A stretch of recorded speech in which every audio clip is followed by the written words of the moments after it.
Bueno, este proyecto para mí genera un gran interés, tanto para mí como para ONG Amaranta, porque significa abordar una temática que ha quedado invisibilizada a pesar de lo mucho que estamos habitando el espacio digital.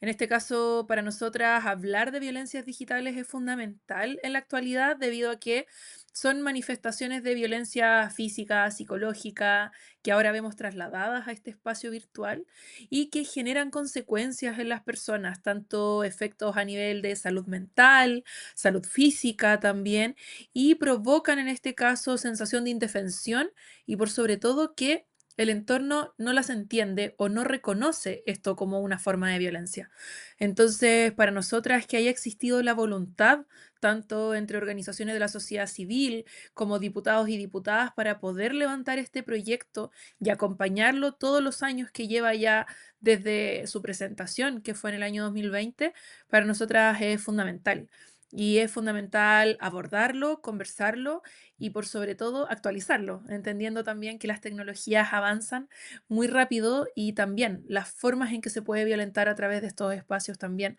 crece con el tiempo. Bueno, para nosotras como Amaranta es importantísimo hablar de violencia de género digital, no como un término que en el fondo se superponga al de violencia digital a secas, sino más bien para entender que la violencia digital también tiene particularidades, en este caso en las formas en que ataca a distintos grupos de personas. En este caso, nosotras como Amaranta, pero también en diálogo con organizaciones sociales de Chile y también del extranjero, hemos identificado que mujeres, niñas y diversidades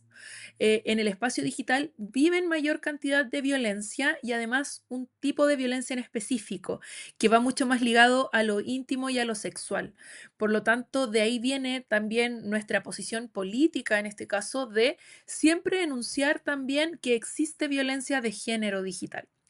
En este caso, cuando abordamos el proyecto de ley, ¿cierto?, que tipifica y sanciona la violencia digital, este no tiene la desagregación de género específica. Sin embargo, para nosotras era muy importante posicionarlo y así lo hicimos también en la Comisión de Mujer y Equidad de Género del Senado, porque nos parece importante entender que si bien se va a legislar sobre violencia digital a secas o a nivel general, sin embargo hay que entender que en el espacio digital existe también una ampliación de las brechas que ya conocemos en el espacio físico y esto también se va a reflejar también en el tipo de violencia que reciben en este caso mujeres, niñas, adolescentes y también personas de la comunidad LGTBIQ+, o incluso también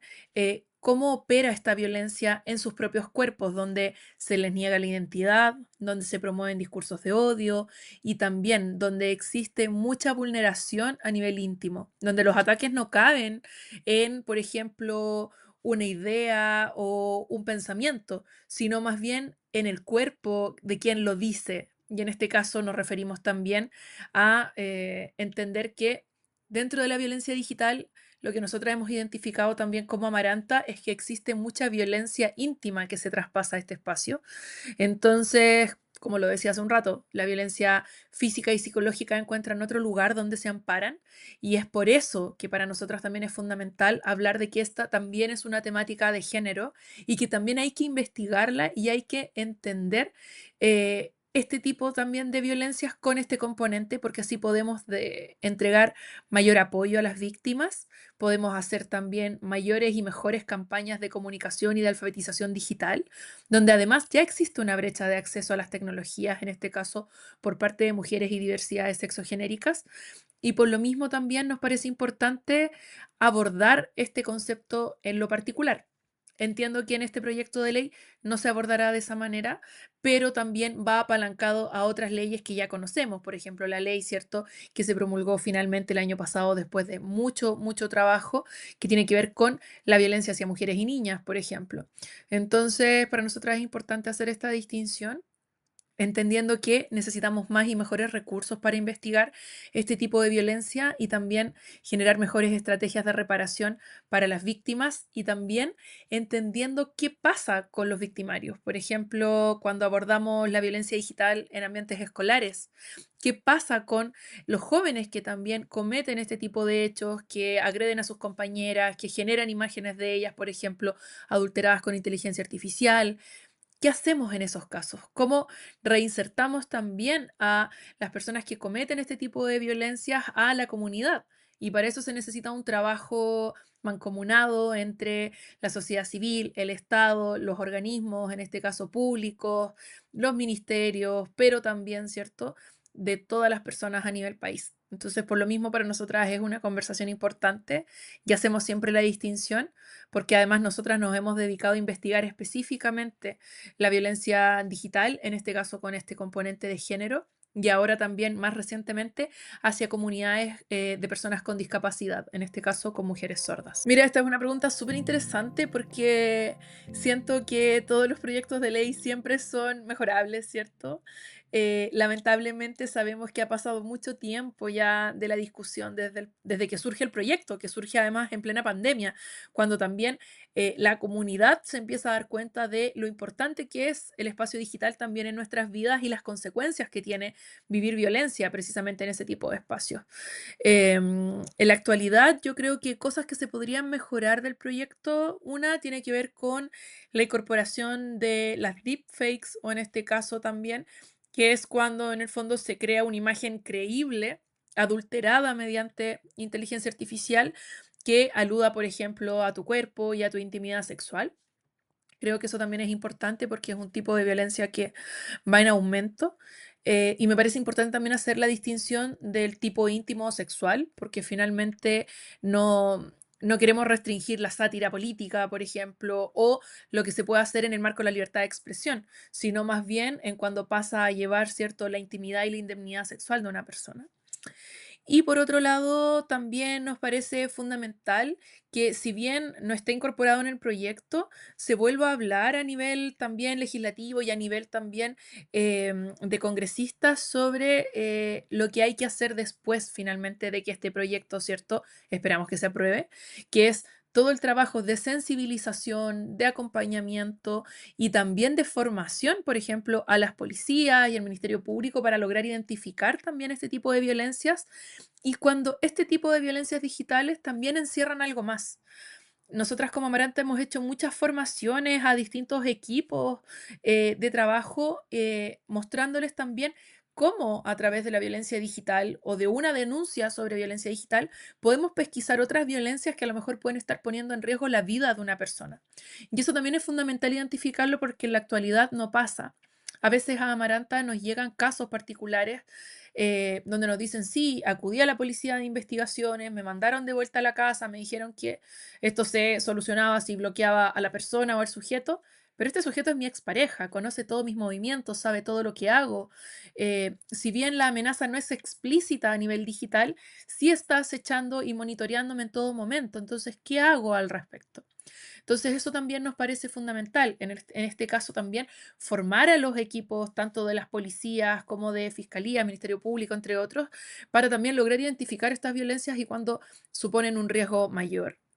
Y eso creo que también va muy de la mano con la promulgación de este proyecto y también con otros proyectos que ya han sido promulgados y que empiezan a entrar en vigencia prontamente. En este caso también pienso en la ley sobre datos personales, por ejemplo, que también van muy apalancadas a este cambio y a esta visibilización de lo que ocurre en el espacio digital y también con algunas temáticas que yo considero ausentes en la actualidad y que lo señalaba ese día en la Comisión de Mujer y Equidad de Género del Senado, que tiene que ver con también cómo abordamos esta temática desde una mirada de la educación sexual integral. ¿Y por qué lo menciono? Porque nuevamente, la mayoría de los ataques más íntimos, más violentos y más agresivos aluden a la intimidad y a la sexualidad de las personas. Y eso también va de la mano con lo que estamos viendo en la actualidad como educación sexual integral a nivel educativo. Entonces nos damos cuenta que en la actualidad, al no poder abordar estas temáticas en profundidad desde la escuela, generamos patrones de comportamiento dañinos que en el fondo solo se van afirmando en el tiempo y que van de la mano con, por ejemplo, contenido pornográfico tóxico, que en este caso también los jóvenes, niños, niñas y adolescentes lamentablemente están expuestos a todo lo que pueden encontrar también en Internet de manera libre,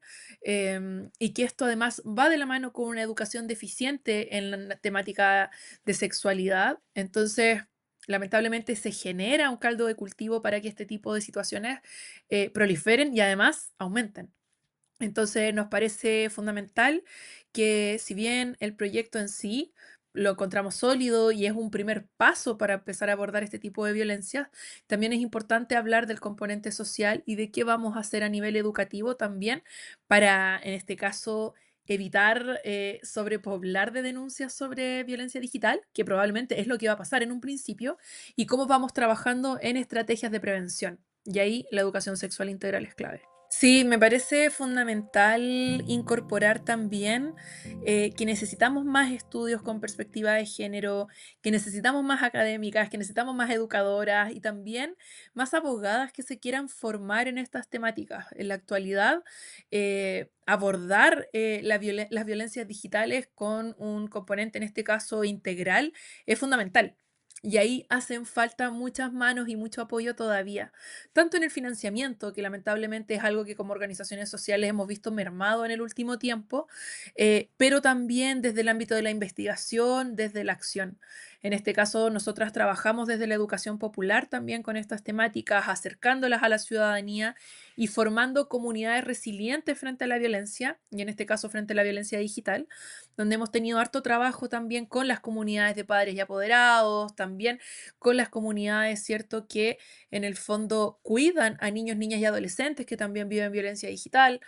entendiendo que no tienes que ser experto o experta para abordar estas temáticas, sino ser un primer espacio de escucha y de contención para luego pasar a este apoyo y a esta búsqueda de justicia de manera colectiva. En base a eso mismo, como Amaranta, bueno, identificamos esta crisis de financiamiento que por lo menos a nosotras nos ha golpeado fuertemente, pero también hay que cuando se piensa en estas políticas públicas y cuando se piensa en estudios que, por ejemplo, aborden la violencia digital, también tienen que ser situados y en este caso tener el contexto de las comunidades donde se está investigando. Recuerdo hace un par de años que desde Interior se levantó una encuesta sobre ciberacoso, pero la forma en que fue presentada, la muestra, ¿cierto? Que en el fondo representó, que era mayoritariamente la región metropolitana, no se hacía cargo precisamente de identificar estas particularidades de la violencia digital y también de cómo afecta a la vida de las personas. Entonces, eso nos parece fundamental seguir trabajándolo y seguir profundizando en eso, entendiendo que también necesitamos datos de regiones, necesitamos datos de comunidades específicas, qué pasa en los entornos rurales, qué pasa en lugares donde la conexión a Internet es limitada, pero aún así existen estas violencias. Eso también para nosotras es fundamental. Y